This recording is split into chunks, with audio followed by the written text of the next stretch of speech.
15% interest ಹಾಕಿ ಕೊಡ್ಸ್ತಕ್ಕಂಥದ್ದು ಕಾನೂನು ಹತ್ತಿ ನೀವು ಕೊಡಿಸುವಂತ ಕೆಲಸ ಮಾಡ್ಬೇಕು. ನಾವು ಎದಕ್ಕೆ ಆದವರೆಗೆ ನಾವು ಬ್ಯಾಂಕ್ನಾಗ ಇಲ್ಲ ಸಾಲ ತಕೊಂಡಿರ್ತೀರಿ, ಸವಾರದ ಬ್ಯಾಂಕ್ನಾಗ ಅಲ್ಲಿ ಇಲ್ಲಿ ಅವ್ರು ಬಡ್ಡಿ ಕಟ್ಟಿದ್ರೆ ಬಿಡ್ತಾರ್ರಿ ಸರ್ ನಮ್ಮ ಏನೋ ತಮ್ಮ ಪುಕ್ಕಟ ಗಂಟದಾವ ತರೋ ನಮ್ದೇನು ಪುಕ್ಕಟ ಎದ್ರಿಕಪ್ಪ ಅವರು ಬಡ್ಡಿ ಕೊಡಬೇಕಾದ್ರೆ ಏನ್ ಬಿಡೇ ಇಲ್ಲ. ನೀವು 15 ದಿವಸನಾಗ ಕೊಡ್ಸಲಿಕ್ಕೆ ಸರ್ಕಾರ ಜವಾಬ್ದಾರಿ ಇರಬೇಕು. ನಾವು ಮಾತ್ರ ನಿಮ್ ಜೊತೆ ಇದ್ರೆ ಯಾವ ಕಾರ್ಖಾನೆ ಕೊಡುದಿಲ್ಲ. ನಾವು ಒಂದು 1000 ಮಂದಿ ರೆಡಿ ಆಗತ್ತಾರ ಎಲ್ಲಿ ಹೋಗವ್ರನ್ನ ತೂಕನು ಚೆಕ್ ಮಾಡವ್ರ, ರಿಕ್ವೈರಿ ನಾವು ಚೆಕ್ ಮಾಡವ್ರ. ನಮ್ದೊಂದು ಕಣ್ಣು ಇರೋದ್ರ ಯಾಕಂದ್ರೆ ಕಬ್ಬು ನಮ್ಮದೈತೆ. ಅದಕ್ಕಾಗಿ ನಾವು ಕೂಡ ಅದಕ್ಕೆ ಗಟ್ಟಿಯಾಗಿದ್ದೀವಿ. ಇದೇ ರೀತಿ ಇವತ್ತು ಬೆಳಗಾವಿ ಜಿಲ್ಲೆ ಒಳಗ ಯಾವ ರೀತಿ ಇವತ್ತ ನಮಗೆ 300 ರೂಪಾಯಿ ಸಿಗ್ಲಿಕ್ಕೆ ಸಾಧ್ಯತೆ, ಬಾಗಲಕೋಟೆ, ಬಿಜಾಪುರ, ನಮ್ಮ ಹಳ್ಯಾಳ ಇವತ್ತೆಲ್ಲ ಭಾಗದಾಗ ಕೂಡ ಆ ರೈತರಿಗೂ ಅವ್ರು ನಮ್ಮವರು ಅವರೆಲ್ಲ ಹೋರಾಟಕ್ಕ ಬೆಳಗಾವಿ ಬಾಗಲಕೋಟೆ ಜನ ಕೂಡ ಬಿಜಾಪುರ, ಯಾದಗಿರಿ, ಗುಲ್ಬರ್ಗ ಅಲ್ಲಿಂದ್ರೆ ಎಲ್ಲ ಕೂಡ ಇವತ್ತು ಜನ ಈ 100 ರೂಪಾಯಿ ಏನೈತಿ ಇಡೀ ರಾಜ್ಯಕ್ಕೆ ಕಣವ ಯಾಕತ್ತಿದ್ದು ವ್ಯವಹಾರ ಬೇರೆ. ಕಾರ್ಖಾನೆಯವ್ರ ಕಡೆ ನೀವು ಹಣ ಕಳಿಸ್ಕೊಡ್ತಕ್ಕಂಥದ ಈ ಚಟುವಟಿಕೆಯನ್ನ ಇಡೀ ನಮ್ಮ ಈ ಉತ್ತರ ಕರ್ನಾಟಕ ಭಾಗಕ್ಕ ಈ ಕಾರ್ಖಾನೆ ಸುತ್ತ ಈಗಾಗಲೇ ಮಂಡ್ಯದವರವರು ಕಾರ್ಖಾನೆಗಳನ್ನ ಪ್ರಾರಂಭ ಮಾಡ್ಯಾರ. ಸರ್ಕಾರದಿಂದ ಅವ್ರು 100 ರೂಪಾಯಿ ಹೋಗ್ತಕ್ಕಂಥದ್ದು ಅವ್ರಿಗೂ ಹೋಗ್ತದೆ, ಅದೆಲ್ಲ ತೊಂದರೆ ಇಲ್ಲ. ದಯವಿಟ್ಟು ಈಗಾಗಲೇ ಯಾಕಂದ್ರೆ ಬಿಜಾಪುರ ಮತ್ತು ಬಾಗಲಕೋಟೆ ಒಳಗಲ್ಲಿ ಚಳವಳಿ ನಮ್ಮವ್ರು ಪ್ರಾರಂಭ ಮಾಡ್ಯಾರ. ಅದನ್ನು ಕೂಡ ದಯವಿಟ್ಟು ತಾವು ಸಹಕರಿಸ್ರಿ. ಇದು ಕಬ್ಬು ಬೆಳೆಗಾರರ ಬದುಕ ಬೀದಿ ಒಳಗೆ ಕೂತು ಕಾರ್ಖಾನೆಯವ್ರಿಗೂ ಕೂಡ ದಯವಿಟ್ಟು ನಾವ್ ಏನೇನೋ ಮಾತಾಡಿದ್ವು, ಕಾರ್ಖಾನೆಯವ್ರಿಗೆ ಏನೇನೋ ಬೇಕು. ದಯವಿಟ್ಟು ನೀವ್ ಯಾರು ಬೇಜಾರು ಮಾಡ್ಕೋಬೇಡ್ರಿ, ಬೇಜಾರು ಮಾಡ್ಕೋಬೇಡ್ರಿ ಅಂದ್ರೆ ಮತ್ತೆ ಇನ್ನೊಂದು 100 ಎಕ್ಸ್ಟ್ರಾ ಕೊಟ್ಟಾಗುವತ್ತ ಕಾರ್ಖಾನೆ ಚಾಲೂ ಮಾಡ್ರಿ, ನಮ್ದೇನು ತೊಂದರೆ ಇಲ್ಲ.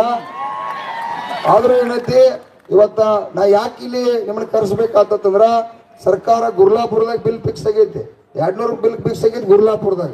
ಇನ್ನೂ ಒಂದು 100 ರೂಪಾಯಿ ಜಾಸ್ತಿ ಎಲ್ಲಿ ಆಗೈತಿ, ಅದು ಗುರ್ಲಾಪುರದಾಗ ಆಗ್ಬೇಕು. ಮತ್ ನಮ್ಮ ಶಶಿಕಾಂತ್ ಗುರುಜಿ, ಮುರುಘರಾಜೇಂದ್ರ ಗುರುಗಳ ನೇತೃತ್ವದಾಗ ಅದು ಅಧಿಕೃತ ನಮಗೊಂದ ತಾವು ಡಾಕ್ಯುಮೆಂಟ್ಸ್ ಕೊಟ್ಟ ಹೋಗ್ಬೇಕು, ನೀವು ಇಲ್ಲೇ ಬರ್ಬೇಕಂತೇಳಿ ನಾನು ನಿನ್ನ ಕೂಡ ಜಿಲ್ಲಾಧಿಕಾರಿ SP ಸಾಹೇಬ್ರು ಒತ್ತಾಯ ಮಾಡಿದ ತಕ್ಷಣ ಆಯ್ತು ತಮ್ಮ ಇಷ್ಟೆಲ್ಲ ಗುದ್ದಾಡಿದಿ ಮತ್ತೆ ಇನ್ನು ಅದಂಟೆ ಏನ್ ಬಿಡು ಮಗ ಅಲ್ಲೇನ ಹೆಂಗಿರು ಕರ್ಸು ಅಂತೇಳಿ ಅವರು ಕೂಡ ಇವತ್ತು ಕರೆಸ್ಯಾರು. ದಯವಿಟ್ಟು ತಾವ ಆಯ್ತಾಯ್ತು ಸರ್, ಅವ್ರ ಕಾರ್ಖಾನೆ ಅವ್ರಿಗೂ ಕೂಡ ನಾವಿಷ್ಟು ಕಬ್ಬಿನ ಬಿಲ್ ಕೊಡ್ತು ಅಂತೇಳಿ ಬೋರ್ಡ್ ಹಚ್ತಕ್ಕಂಥದ್ದು ಮಾಡ್ರಿ.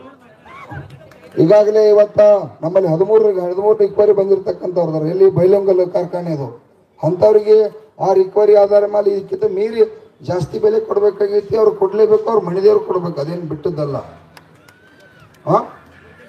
ಬೆಂಗಳೂರ ಸಭೆಯನ್ನು ಸರ್, ಒಬ್ಬ ಮುಖ್ಯಮಂತ್ರಿ ಸಭೆಯನ್ನ ಸುಮಾರು ಒಂದು 2 ಗಂಟೆ ಈ ಭಾಗದ ಹಲವಾರು ಒಂದು 10-20 ಮುಖಂಡರ ಜೊತೆ ಕರ್ಕೊಂಡು ಹೋಗಿ ಶುಗರ್ ಕಮಿಷನರ್ ಯಾಕಂದ್ರೆ ನಿಮ್ಗೆ ತಾಕತ್ ಮಾಡಕ್ರಿ ಅದೇನಾಗೈತ್ರಿ, ನಿಮ್ಗ 5 ಮಂದಿ ಇಟ್ಕೊಂಡು ಅಲ್ಲಿ ಅಡ್ಡಾಡೋದು ಬೇಡ ಅನ್ನತ್ರು ಇಲಾಖೆಗೆ. ಒಂದು 50 ಮಂದಿ ಇಟ್ಕೊಂಡು ಅಡ್ಡಾಡ್ರಿ ಅಂದ್ರ ತಮ್ಮ ಇಲ್ಲಿ ಹೋಗುವ ಕಾರ್ಖಾನೆ ಚೆಕ್ ಮಾಡೋ ಅದೇನಾಗೈತೆ ನಾಕ್ ಬರುತ್ತೆ. 5 ಮಂದಿ ಕಾಕ್ಪತ್ರ ಮಾಡಕ್ಕ ಸರಿ ಆಗುವತ್ ಜನ್ಮ 10-15 ವರ್ಷ ನಾವು ಗುದ್ದಾಡತ್ತು. ಅದಕ್ಕಾಗಿ ದಯವಿಟ್ಟು ತಾವ ಇನ್ನ ಹಲವಾರು ವಿಚಾರಗಳು ಕೂಡ ಅದಾವು, ಅದ್ರ ಮುಖ್ಯಮಂತ್ರಿ ಅವ್ರ ಜೊತೆ ಚರ್ಚೆ ಮಾಡ್ತಕ್ಕಂಥದ್ದು ಆಗ್ತತಿ. ಈಗ ಸರ್ಕಾರದಿಂದ ಅವರ ಏನನ್ನ ಇವತ್ತು ನಮಗ ವಿಚಾರಗಳಂತಂದ್ರ ಅನ್ನೋಂಥದ್ದು ಅಧಿಕೃತವಾಗಿ ನಂಗ ಬಾಯಿಲೆ ಹೇಳ್ಬಿಟ್ಟೆ 100 ರೂಪಾಯಿ ಅಂತೇಳಿ ಅದೇನಾಯ್ತು ನೋಡ್ಬೇಕಲ್ಲ. ಕಬ್ ಹೌದೌದು ಸರ್. ಇನ್ನೊಂದ್ರಿ 114 ರೂಪಾಯಿ ಸರ್, 114 ರೂಪಾಯಿ ರೀ ಕಟಾವುದ್ರಿ. ಕಟಾವು ಮಾಡ್ತಕ್ಕಂಥದ ಅದು ಒಂದು 4 ಕಾರ್ಖಾನೆ 2-3 ಕಾರ್ಖಾನೆ ಅಷ್ಟೇ ಕೊಟ್ಟವ್ರಿ. ಇವತ್ತು ನಮ್ಮ ಸತೀಶ್ ಶುಗರ್ ಕೊಟ್ಟಿಲ್ರಿ, ಹಲವಾರು ಬೇರೆ ಬೇರೆ ಶಿವಶಕ್ತಿ ಕೆಲವು ಕಾರ್ಖಾನೆಗಳು ಕೊಟ್ಟಿಲ್ಲ. ಅದಕ್ಕಾಗಿ ಒಂದೊಂದು ಫ್ಯಾಕ್ಟರಿ ಕ್ಲಿಯರ್ ಮಾಡಿಲ್ರಿ ಸರ್. ಅದು 114 ರೂಪಾಯಿ ಕೂಡ ಸ್ಟ್ರಿಕ್ಟ್ ಆಗಿ ಕೊಡಿಸ್ತಕ್ಕಂಥದ್ದು ಆಗ್ಬೇಕು. ಒಬ್ರು ಕೊಟ್ಟರು ಒಂದು ಕಾರ್ಖಾನೆ ಕೊಡ್ಲಿಲ್ಲ ಅಂದ್ರೆ ಏನ್ ಪ್ರಾಬ್ಲಮ್ ಆಗ್ತದ್ರಿ, ಅವ್ರಿಗೆ ತೊಂದರೆ ಆಗ್ತೈತಿ. ಅದಕ್ಕ ಈ ಎಲ್ಲಾ ವಿಚಾರಗಳನ್ನ ಕುರಿತು ಕಾರ್ಯಕ್ರಮವನ್ನು ಉದ್ದೇಶಿಸಿ ಮಾತಾಡ್ತಾರೋ. ದಯವಿಟ್ಟು ಒಂದ ವಿನಂತಿ, ತಾವ್ಯಾರು ಗೌರ್ಮೆಂಟ್ ಕೊಟ್ಟಾರು ಡೈರೆಕ್ಟ್ 100 ರೂಪಾಯಿ ಅದು ಸಂಬಂಧ ಇಲ್ರಿ. 100 ರೂಪಾಯಿ ಗೌರ್ಮೆಂಟ್ ಕೊಡೋದು ಅಂದ್ರೆ ಬೊಮ್ಮಾಯಿ ಸರ್ಕಾರ ಇದ್ದಾಗ ಸರ ಅವ್ರ 150 ರೂಪಾಯಿ ಕೊಡ್ಬೇಕಂತ ಹೇಳಿರು, ಅದು ಇಲ್ಲಿವರೆಗೆ ಕೊಟ್ಟಿಲ್ಲ. ಅದು ಕೂಡ ರೈತರದ ಒತ್ತಾಯ ಐತೆ ಅನ್ನುವಂಥದ. ಅದು ಕಬ್ಬು ಬೆಳೆಗಾರರ ಹೋರಾಟಕ್ಕೆ ಕಬ್ಬಿನ ಬೆಲೆ ನಿಗದಿ ಆಗಲೇಬೇಕು ಆಗೈತಿ. ಶಾಂತಿ ಇರ್ಲಿ ನೋಡ್ರಿ, ಸಾಹೇಬರು ಮಾತಾಡ್ತಾಗ ಶಾಂತಿ ಇರ್ಬೇಕ.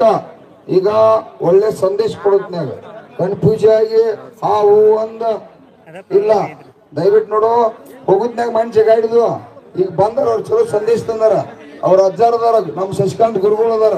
ಇವತ್ತು ಅವ್ರ ನೇತೃತ್ವದಾಗ ಹೋರಾಟ ಈ ದೇವ್ರು ನಡೆದೈತಪ್ಪ ಅಂದ್ರ ಅವ್ರ ಗೌರವಯುತವಾಗಿ ಇವತ್ತೇನ್ ಸಂದೇಶ ಅದನ್ನು ಕೇಳಿ ನಾವು ಶಾಂತ ರೀತಿಯಿಂದ ತಾವೆಲ್ಲರೂ